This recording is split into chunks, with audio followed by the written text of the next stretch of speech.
Hello student, आज हम देखेंगे short notes anti malarial drugs. That जैसे कि नाम से ही पता चल रहा है, anti malarial drug that means कि वह ड्रग जो मलेरिया के ट्रीटमेंट के लिए यूज़ की जाती हैं। फर्स्ट में हम देखेंगे डेफिनेशन। एंटी मलेरियल ड्रग वे मेडिसिन होती हैं जो मलेरिया के प्रिवेंशन एंड ट्रीटमेंट के लिए यूज़ की जाती हैं। मलेरिया प्लाज्मोडियम पैरासाइट द्वारा होता है जो मॉस्किटो बाइट्स के द्वारा ट्रांसमिटेड होता है। दैट मीन्स कि एंटी मलेरियल ड्रग वे मेडिसिन होती हैं जो मलेरिया के प्रिवेंशन एंड ट्रीटमेंट के लिए यूज़ की जाती हैं।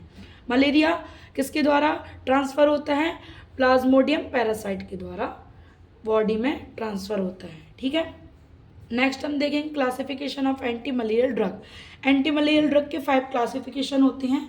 फर्स्ट होता है हमारा प्राइमरी टिश्यू सेजेंटोसाइड, सेकेंड होता है हमारा ब्लड सेजेंटोसाइड, थर्ड होता है हमारा tissue schizontocide radical curative gametocidal. Primary tissue schizontocide में प्रामाक्विन और प्रोग्यूनेल आएगा। देन नेक्स्ट है हमारा आएगा ब्लड सेजेंटोसाइड जिसमें क्लोरोक्विनिन, क्विनिन, मेफ्लोक्विनिन आता है। थर्ड होता है हमारा टिश्यू सेजेंटोसाइड जिसमें प्रामाक्विन। फोर्थ आएगा हमारा रेडिकल क्यूरेटिव। देन फिफ्थ है हमारा gametocidal, primaquine, chloroquine, quinine. Next हम देखेंगे डोजेस। प्रामाक्विन 15 mg पर डे 15 डेज हमको पेशेंट को प्रिस्क्राइब करना है, एडमिनिस्टर करना है। Chloroquine initially attack 1.0 gram initially found by 500 mg 6 hours for.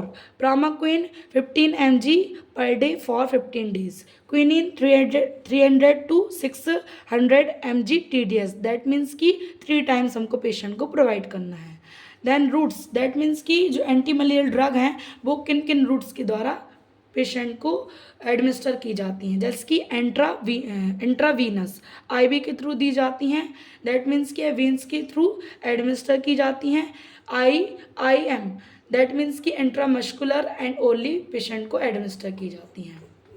Indication that means कि हम किन पेशेंट को दे सकते हैं, और कॉन्ट्रा इंडिकेशन दैट मीन्स कि हम किन पेशेंट को नहीं दे सकते हैं। इसमें इंडिकेशन में इसमें क्लोरोक्विन रेसिस्टेंस मलेरियल ड्रग को सेकेंड लाइन ट्रीटमेंट के रूप में भी यूज़ किया जाता है। कॉन्ट्रा इंडिकेशन देखेंगे कि किन पेशेंट को हम नहीं दे सकते हैं। फर्स्ट होता है हमारा प्रेगनेंसी।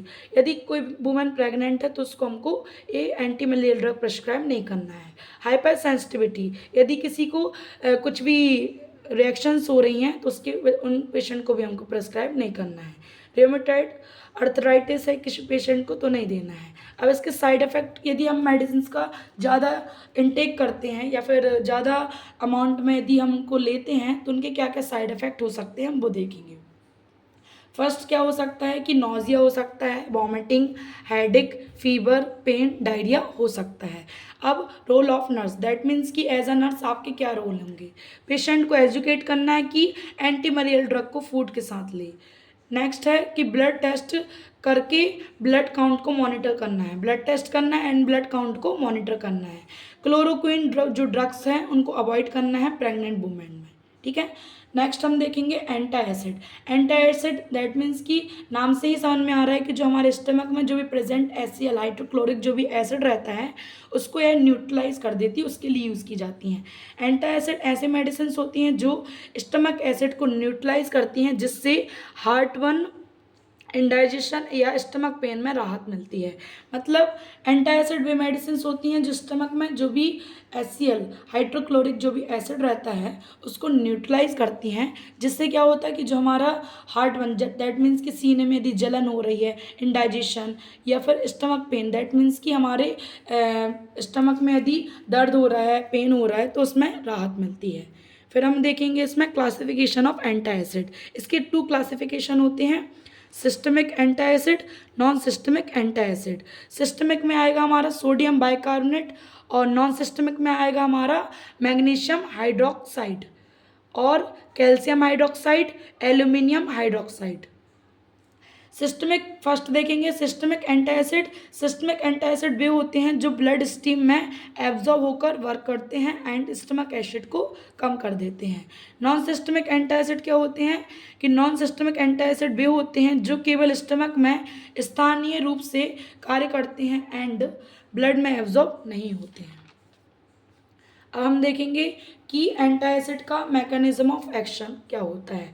एंटासिड स्टमक में प्रेजेंट हाइड्रोक्लोरिक एसिड को न्यूट्रलाइज दैट मीन्स कि निष्क्रिय कर देता है, जिससे पीएच रिड्यूस हो जाता है एंड इरिटेशन से राहत मिलती है। दैट मीन्स कि जो एंटासिड मेडिसिन रहती हैं वो स्टमक में जो प्रेजेंट एसीएल हाइड्रोक्लोरिक जो एसिड रहता है उसको न्यूट्रलाइज कर देती हैं, जिससे वहाँ का जो पीएच रहता है वो कम जाता है, जिससे इरिटेशन से हमको राहत मिलती है।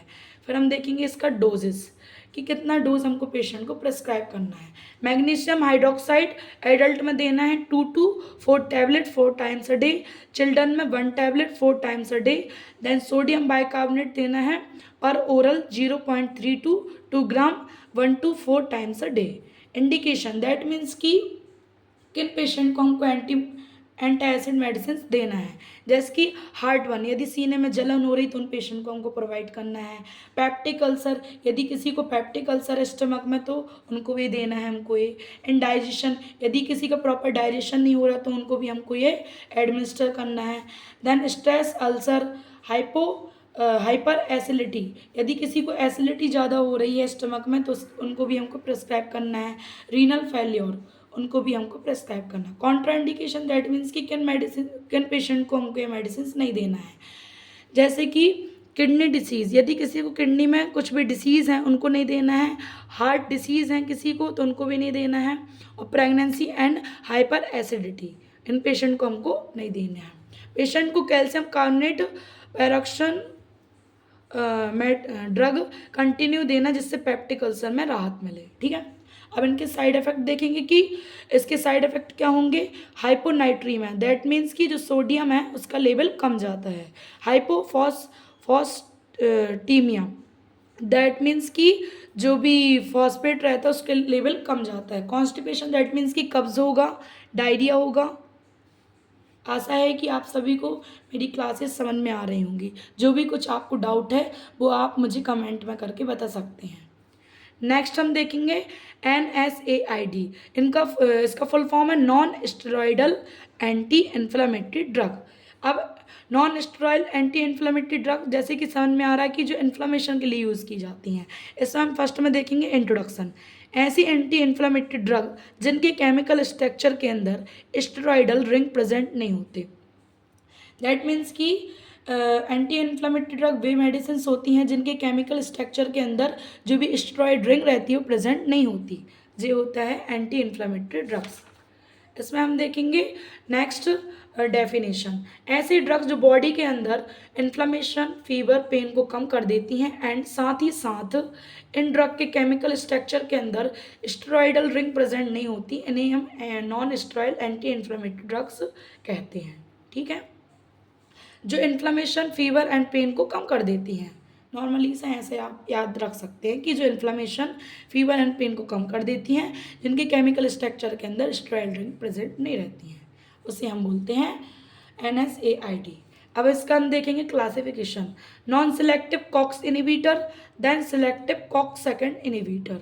नॉन सिलेक्टिव कॉक्स इनिबिटर में हमारी आएगी एस्पिरिन, इम्बुप्रोफिन, देन नेफ्रोक्सिन, डेक्लोफेनाक, आइडोमेथासिन।